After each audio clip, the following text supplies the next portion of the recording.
Welcome back to Get Up. Moving to the NFL, where we're now just 2 days away from the first rookies reporting to camp. With that in mind, let's break down some of the biggest stories around the league. Very happy to welcome in this crew. We've got Louis Riddick, we've got Kimberly Martin, and we want to welcome Tom Pelissero to Get Up and ESPN this morning. Tom, today is deadline day for a franchise tag player to get a long-term deal. What's the latest you can tell us about George Pickens and the Cowboys? Well, Peter, the deadline is 4 p.m. Eastern time today to do a multi-year deal, and the full expectation is that deadline will pass without a multi-year contract in place for George Pickens. These conversations really never progress beyond a preliminary fashion. The sides both were on different pages in terms of what a contract would look like. Cowboys owner Jerry Jones called Pickens' agent David Mulugheta personally and told him, we're not going to get a deal done. So he's now set to show up and play on the tag. They were happy that he showed up to minicamp. He looks great physically. They expect they're going to get the best version of George Pickens in 2026. It's so interesting. Louis, you've been in the front office, obviously. How about the way Dallas has approached this Pickens deal? What's your reaction to that? Well, clearly, Peter, they feel as though the best version of George Pickens is the one that is hungry and trying to secure long-term financial stability in the form of a long-term contract. And they're just not comfortable going ahead and giving him financial security and signing into a long-term deal. And look, I guess you have to understand, where Dallas is coming from with this. They have more information than anyone else. They're the ones who were with him every single day last year. And look, they know he produced. They know that he had a heck of a season. They know that if he were to hit the open market, what he would command. They're just not comfortable going ahead and giving him the guaranteed money that he probably will get on the open market from some football team. To me, this sounds like a situation that is setting up for 2026 to be George's last season.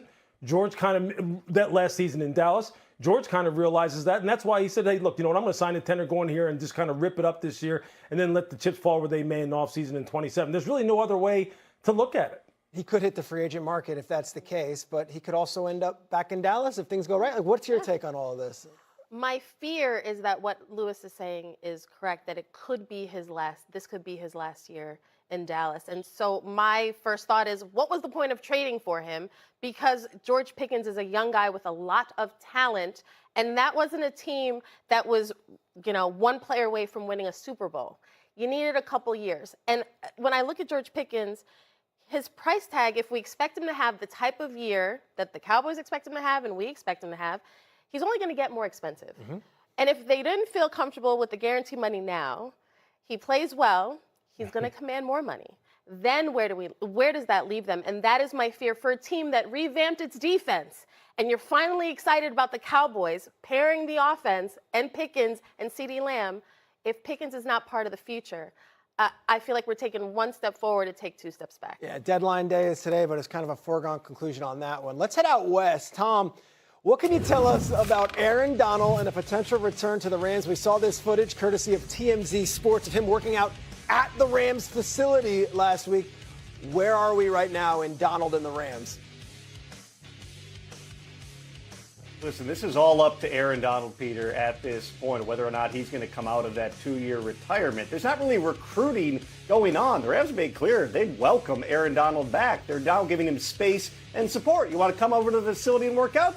Come over to the facility and work out. I think we have to consider the history here. There's not a lot of precedent for this. There's only one player in the Hall of Fame who took multiple seasons off and came back and played again. That was Deion Sanders, who was still productive but was a part-time player with the Ravens at that tail end of his career. For Aaron Donald to come back, if we're being realistic, and the Rams are, he's probably not going out there and playing 70 snaps a game. What they would like to do is, all right, 2-minute pass rush situations, third downs, keep him fresh, Louis, for those highest leverage moments, and then basically force teams to figure out who in the world are you going to double on a front that's got Myles Garrett, Kobe Turner, and Byron Young as well. Yeah, I would add that from what we're hearing from the Rams side, it's like Aaron Donald has communicated he wants to be in the best shape possible if he is going to make this return. And that workout was just part of that. Louis, what would Donald's return mean, though, for the rest of the NFC, as obviously that front four will be as dominant as any in the league? Yeah, first of all, you have to say this. Look, you have to assume that if Aaron does come back, this is the epitome of trust between player and team. Meaning, if he does come back, you trust the fact that he is making a decision based on the fact that he believes he can be dominant once again. And who am I or anyone else to doubt Aaron Donald? He's probably the one guy really in the history of my time covering the NFL that I would trust the most. What would it mean for defenses? Can you picture what their sub rush would look like with Myles Garrett, Byron Young, Aaron Donald, Kobe Turner, Braden Fisk, some form or fashion of those 4 or 5 guys up front, like dialing it up for a team against a team in a 3rd and 10 type situation where they need to throw? I mean, come on now. You're talking about maybe the best defensive tackle of all time, or one of the top 2 defensive tackles of all time. If he comes back, it's because he believes that he's going to terrorize again, and that is scary for everyone else. It is. Kmart, with Donald back in the fold, if he were to return, where does that put the Rams like as an all-time unit, just on paper? I mean, I don't know about the rest of you, but I already saw the Rams as the favorite for the Super Bowl just going into the season. You tell me Aaron Donald will return? Now I'm putting all my chips in and I'm saying, okay, I expect Sean McVay to lead this team to a Super Bowl. There, at every point, if you're an offense, how do we attack it? Because everywhere you look, there's a playmaker. And Aaron Donald, despite coming out of retirement, coming back, if he were to do that, he hasn't played in a while. But you know that, as Tom was saying, it's for those special moments. It's for those situations where you need that guy. Listen, when I think of Aaron Donald, I still picture that Super Bowl defining play against Joe Burrow. Like, he's the reason that Joe Burrow is still looking for a chance to get back to the Super Bowl. This play sealed the deal. And so that is the image when I think of Aaron Donald. You tell me that man does not need a ton of time to make that same play. And that's what's scary about the proposition of him joining this team. Tom Pelissero, I'm going to go back to you. You mentioned snap counts and all that. Like, do we have any feel for dollars and numbers? Is it incentives based? If we even got there, from what I'm being told, that conversation hasn't really progressed. But what's the early read around the league on that? Aaron Donald is still, by the way, under contract, Peter, but yes, there'd be an adjustment to that deal. He's on the reserve retired list. There are some functional things that would have to take place here. But if Aaron Donald wants to play, the Rams, of all people, are not going to quibble over dollars and cents. They're going to find a way to make this thing happen. They're going to make it worth his while. Same guy they paid a bonus after he was retired. They've done that for a bunch of their veteran players. They're certainly going to take care of Aaron Donald if he is willing to play. Absolutely, guys. That was a great conversation. We have plenty more NFL to come. But first, who will join Spain in the World Cup final? Well, look at this. It just might as well be Christmas in July right here on NFL Live. We got both Marcus Spears and Ryan Clark for the hour. To say that I missed you guys is kind of an understatement. What's going on? I miss you, Cal. What's up, Boogie? Hi. Okay, we're going to leave our pleasantries for the rest of the show. Like, you're just going to see them throughout. But let's get started here. Aaron Rodgers got his pass catchers together. This is something we should do as a group. Some good old-fashioned Western fun. Tough. Look at that. He posted pictures to Instagram over the weekend with the caption, "Last Rodeo." Now let's take a look at some notable final seasons for Hall of Fame quarterbacks as we see Rodgers with a cowboy hat on. All right, so John Elway went out on top, leading the Broncos to their second straight Super Bowl title in 1998. Elway threw for 336 yards in Denver's rout of the Falcons in the Super Bowl. Did not go as well for Dan Marino, who dealt with injuries in 1999. Marino had 12 touchdowns and 17 interceptions, and his final game was a 62-7 loss in the divisional round. Peyton Manning struggled in 2015 as he dealt with multiple injuries that sidelined him for the latter part of the regular season. However, Manning returned for the playoffs behind a dominant defense, winning his second Super Bowl. So we're talking about all this, these older quarterbacks, because that's what Aaron Rodgers is. RC, if this is the last rodeo for Rodgers, what's the ceiling for him and the Steelers?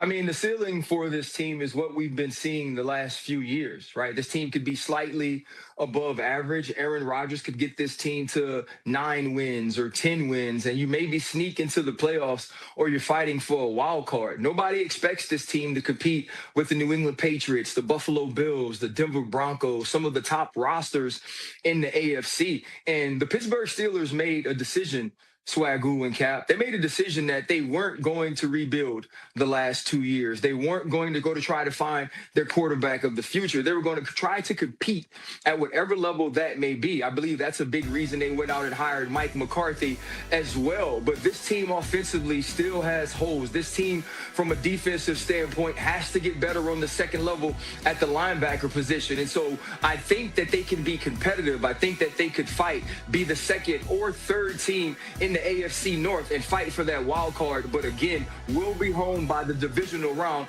thinking to themselves, are we stuck in quarterback purgatory, or is our next guy in the draft in 2027?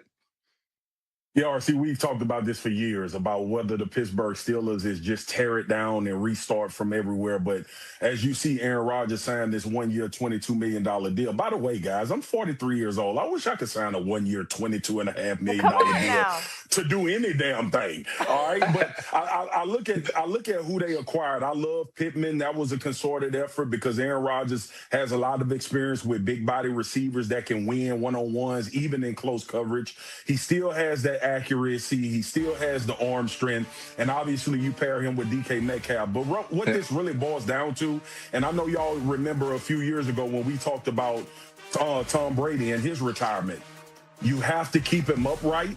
And how fearful is he going to be about unblocked rushers? Remember, this team was a lot of dink and dunk. They couldn't find explosive plays outside of DK Metcalf last year a couple of times.